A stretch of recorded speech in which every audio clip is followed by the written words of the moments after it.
Welcome to our channel. Today we how to log into CVS OTC Member Dashboard, secure access guide step by step clearly. To log into the CVS OTC Member Dashboard, start by opening your web browser. In the address bar, type in the URL for the CVS OTC Member Dashboard. Press the Enter key to navigate to the website. Once the page loads, look for the Sign In button usually located at the top right corner. Click on the Sign In button to proceed. You will be directed to the login page. Here, enter your username in the designated field.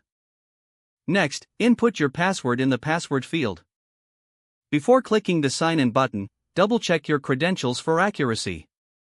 If you want your device to remember your login information for future sessions, check the Remember Me box. Now, click the Sign In button to access your dashboard. If you encounter issues logging in, look for the Forgot Username or Password link and click on it. Follow the prompts to recover your login credentials. Once logged in, take a moment to familiarize yourself with the dashboard layout. You can navigate through the various features and services offered in your member account. If you need help during the process, customer support is available for assistance. Always ensure you log out after your session, especially on shared devices. If the page does not load, refresh the browser or try again in a private or incognito window. Make sure you are using the correct email address, then retype it carefully to avoid small typos. If your password is not accepted, use the reset option and create a new strong password you can remember.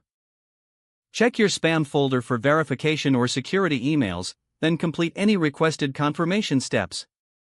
Enable two-factor authentication if available to improve account security and reduce unauthorized access risk. After signing in, review your profile details so your contact information and settings are accurate and current. If you see an error message, note it down and try again after restarting your device and internet connection. Log out when you finish, especially on shared devices, to keep your account and payment information secure. If the page does not load, refresh the browser or try again in a private or incognito window. Make sure you are using the correct email address, then retype it carefully to avoid small typos. If your password is not accepted, use the reset option and create a new strong password you can remember. Don't forget to like this video and subscribe to our channel for more step-by-step tech guides.